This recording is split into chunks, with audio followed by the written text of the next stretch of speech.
बांग्लादेश का ड्रोन भी दिखाई पड़ा। बांग्लादेश का TB2 ड्रोन पश्चिम बंगाल में नजर आया है। मेघालय में भी TB2 ड्रोन दिखा है। भारत बांग्लादेश सीमा से घुसपैठ की कोशिश, बांग्लादेशी घुसपैठियों का भी नया प्लान, कोहरे का फायदा उठाकर घुसपैठ की कोशिश, बांग्लादेश बॉर्डर पर बढ़ाई गई निगरानी। धीरे धीरे बांग्लादेश खुद को ऐसे कट्टरपंथी देश के रूप में साबित करता जा रहा है जहां पर उसे कत्ले आम करने वाला पाकिस्तान दुश्मन नहीं लगता, भारत दुश्मन लगता है और उसने इसके जरिए ड्रोन्स भारत की सीमा में भेजने शुरू किए हैं। उधर बांग्लादेश में हिंसा के बीच बड़ी संख्या में लोग बांग्लादेश से भारत आ रहे हैं। बांग्लादेश से भारत आने के लोगों ने अपने भयानक अनुभव को इंडिया न्यूज़ को बताया। बांग्लादेशी हिंदुओं ने भारत आकर कहा कि बांग्लादेश में हिंदू परिवारों पर लगातार अत्याचार जारी है। बांग्लादेश की सीमा से हमारे सहयोगी रैनिक दत्ता की खास रिपोर्ट।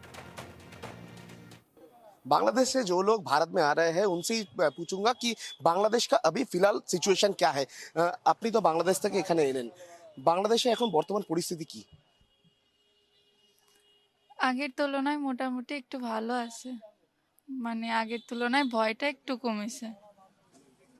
पहले जैसा डर अभी नहीं लग रहा है, একটু কম। अभी थोड़ा कम है। धीरे धीरे जो परिस्थिति है वो सही हो रहा है। मैडम आपसे भी पूछूंगा, आप तो बांग्लादेश से आए हैं, तो এখন বর্তমানে পরিস্থিতি কি? আপনারা কি রাস্তায় বেরোতে পারছেন? মহিলারা সুরক্ষিত? আমরা বেরোচ্ছি কিন্তু আগের থেকে আগে যেরকম ভাবে বেরোতাম তো তেমন না, মানে ভয় ভয় একটু মনের মধ্যে একটু ভয় লাগে বেরোতে, কিন্তু আমাদের এখানে কোনো এখনো কিছু সমস্যা হয়নি। আপনি কোথা থেকে আসছেন? আমি যশোর থেকে আসছি। ये जैसर से आ रहा है, इनके तरफ से कहा जा रहा है कि पहले जैसा नहीं है परिस्थिति। पहले जिस तरीके से वो लोग निकल पाते थे अभी निकल नहीं पा रहे, अभी थोड़ा डरे हुए हैं वो लोग। एकदम ये जैसर से आया है और वो लोग डरे हुए हैं, घर से निकलने में भी डर लग रहा है, ऐसा बोला जा रहा है जो बांग्लादेश से आ रहा है। मगर फिलहाल जो सिचुएशन, वो सिचुएशन धीरे धीरे डेवलप हो रहा है और धीरे धीरे जो परिस्थिति वो भी शांत हो रहा है, ऐसा ही बांग्लादेश से आने वाला लोग कह रहे हैं। कैमरा पर्सन अमित दारू के साथ रौनक दत्ता, इंडिया न्यूज, पेट्रोल बॉर्डर। जो हालत है बांग्लादेश में, जहां पर एक तरीके से टारगेटेड अटैक हो रहे हैं हिंदुओं के ऊपर, और उसके चलते वहां के हिंदू इस वक्त इस हालत में आ गए कि इस्कॉन को एक नोटिस जारी करना पड़ा कि कोई भी हिंदू ऐसा कुछ ना पहने जिससे वहां पर लोग उन्हें हिंदू के तौर पर पहचानने लगे। तो आप समझ सकते हैं बांग्लादेश में हालात क्या हो गए हैं। हालात बेकाबू हो गए हैं बांग्लादेश में। बांग्लादेश में हिंदू पर अत्याचार थम नहीं रहा है। बांग्लादेश में हिंदू मंदिरों पर हमले लगातार जारी हैं। ऐसा लग रहा है आरक्षण से उपजा आंदोलन हिंदू विरोध का आंदोलन बना दिया गया है। विरोध प्रदर्शन शहर शहर बांग्लादेश के खिलाफ भारत में हल्ला बोल हो रहा है, क्योंकि बांग्लादेश में नफरत इस वक्त हावी हो गई है। केवल और केवल हिंदुओं के खिलाफ वहाँ नफरत है।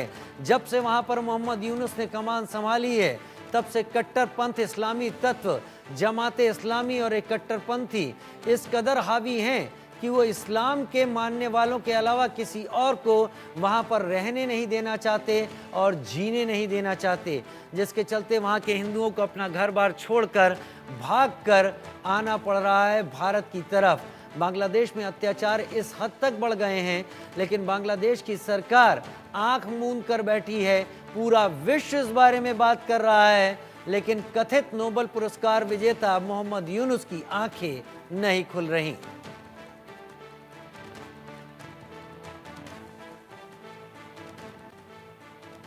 बांग्लादेश में हिंसा को लेकर विरोध प्रदर्शन, भारत में शहर शहर बांग्लादेश के खिलाफ हल्ला बोल भी हो रहा है। बांग्लादेश में हालात बेकाबू हो गए हैं। बांग्लादेश में हिंदुओं पर अत्याचार थम नहीं रहा। घर जलाए जा रहे हैं, सामान जलाया जा रहा, दुकानें लूटी जा रही हैं। कोई अपनी दुकान लगा रहा है तो वहाँ पर लोगों को जाने से मना कर दिया जा रहा है। बेटियों को उठाया जा रहा है, उनके साथ बलात्कार हो रहा है। मंदिरों को तोड़ना तो वहाँ के कट्टरपंथियों का सबसे बड़ा शौक बन गया है।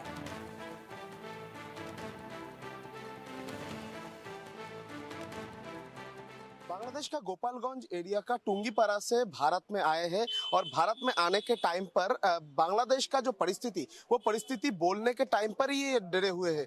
मैं पूछूंगा कि किस बारे में डरे हुए हैं। अपनी যখন বাংলাদেশের বিষয়ে আলোচনা হচ্ছিল সেই সময় আপনি আতঙ্কে রয়েছেন, এই আতঙ্কটা কেন? কেন ওই যে আমাদের ভালোভাবে থাকতে দিচ্ছে না তো।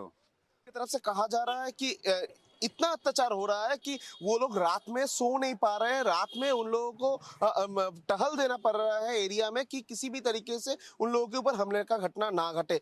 मैं पूछा था इंटरिम गवर्नमेंट की तरफ से कोई स्टेप लिया जा रहा है कि नहीं, मगर इनकी तरफ से कहा जा रहा है कि इंटरिम गवर्नमेंट कोई स्टेप नहीं ले रहा है, और उपरंतु पुलिस प्रशासन जो है उनको इस्तेमाल करके इन लोगों के ऊपर अत्याचार किया जा रहा है। हर वक्त 100 के ऊपर लोग उधर मौजूद रहते हैं, इन लोगों के ऊपर नजर रखते हैं। अगर किसी भी तरीके से वो लोग मंदिर में भी जाना चाहे तो इनके घर में आग लगाया जाता है, मंदिर को आग लगाया जाता है। इस तरीके का सिचुएशन फेस करते हुए आए हैं। महिला बांग्लादेश से आया है, उनके साथ मैं बात करूंगा। আপনারা ওখানে সুরক্ষিত? ওই যে আমার বাবা যা বললো ওইভাবে আমরা আর কি থাকি। আপনারা বেরোতে পারছেন না, আমরা ভয়ে ভয়ে থাকি। इसका महिलाओं की तरफ से कहा जा रहा है कि वो लोग डरे हुए हैं, वो लोग डर के मारे से घर से निकल नहीं पा रहे हैं। कहते बोलते ये रो पड़ी है, इतना सिचुएशन खराब है। इनकी तरफ से कहा जा रहा है कि महिलाओं को उठा के ले जाया जा रहा है, महिलाओं को धमकाया जा रहा है, और बांग्लादेश का जो परिस्थिति वो परिस्थिति बयान करते करते इसके आंखों में आंसू भी चला आया है। इतना बुरा परिस्थिति है, और यही सिचुएशन में अभी बांग्लादेश से भारत में आए हैं, और भारत में आकर उम्मीद कर रहे हैं कि बांग्लादेश का जो सिचुएशन वो सिचुएशन जल्द से जल्द ठीक हो। कैमरा पर्सन अमित धनुक के साथ Raunak Datta, India News, Petrapole border.